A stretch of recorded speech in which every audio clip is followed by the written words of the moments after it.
My name is Ashley Hawthorne. I'm a student nurse practitioner here to do an exam on your head and your neck.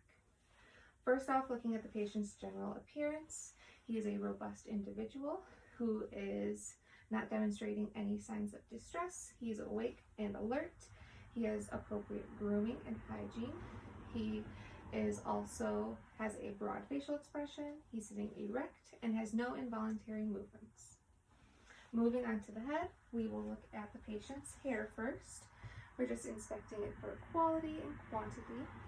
He has quite a bit of hair with mild balding. It is very soft hair.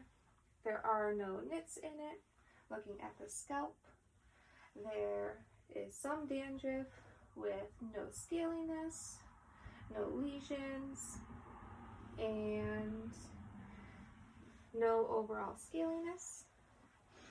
Next, looking at the patient's face, we're looking for symmetry. Can you give a smile with your teeth? Perfect. He has a symmetrical face. You can go ahead and not smile. He has some facial hair that is normal for his gender. Looking at his skin, he has a good complexion and has good color for his ethnicity and no active lesions. Then we're going to palpate the patient's skull. We're looking for any lumps or bumps or contours or divots. He has no big bumps and no divots other than his fontanelles. Next, we're going to move on to TMJ.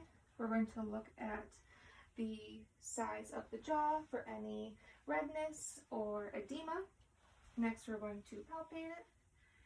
Right, and open your mouth and close again, and then open again and close. There's no snapping or clicking, so he doesn't have a positive TMJ. Next, we're going to look at his neck. Would you sit forward for me? So we're going to look at all sides of the neck. There are no redness. Go ahead and sit up for me so I can see the front. There's no redness and no edema. Next, we're going to look at the trachea to see if it's midline. So we're going to go from the bottom of the chin and go down, and he has a symmetrical trachea.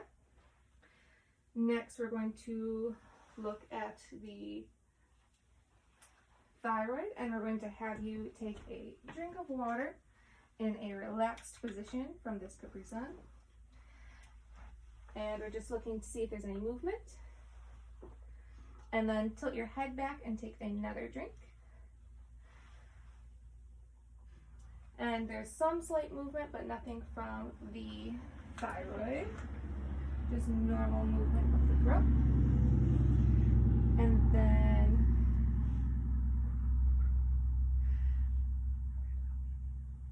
now we're going to palpate the lymph nodes on this patient. So we're going to start out with the pre-auricular, and then the post-auricular, the occipital, the tonsillar, the premandible, the premental, and then we have the superficial clavicular chain. And then turn your head to the side that way. And we're palpating the deep cervical chain here. And then turn the other way. And palpating the deep cervical chain on this side. And then the supraclavicular. And all the lymph nodes are not erythematous or edematous. Next, we're going to palpate the trachea. And we're just looking to make sure that it's symmetrical and that there's no large bumps.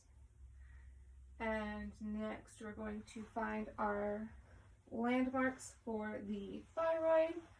So we want to find the thyroid cartilage at the top, then the cricoid cartilage, and then 2 rings of the trachea at the bottom.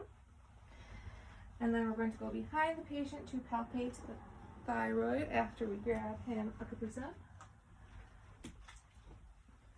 So first I'm going to, nope, not yet. First we'll palpate the thyroid without drinking. And we're looking for any bulging or nodules. All right, now take a drink.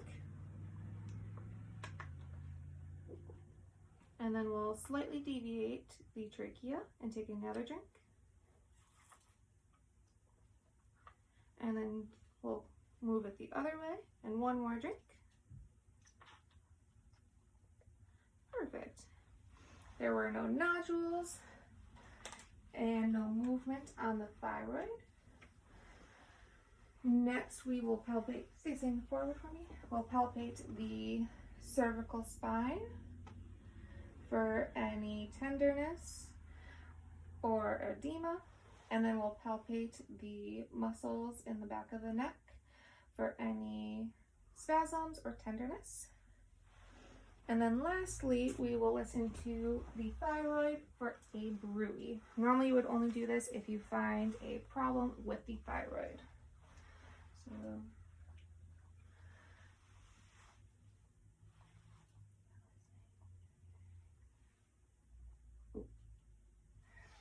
And the patient has no bruit on his thyroid.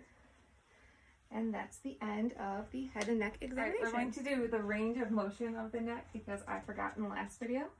So sit forward a little bit for me. You're going to put your chin to your chest and then look straight up. Then you're going to look to the left, look to the right, and then you're going to put your ear to your chest and then the other way. And that's the range of motion of the neck.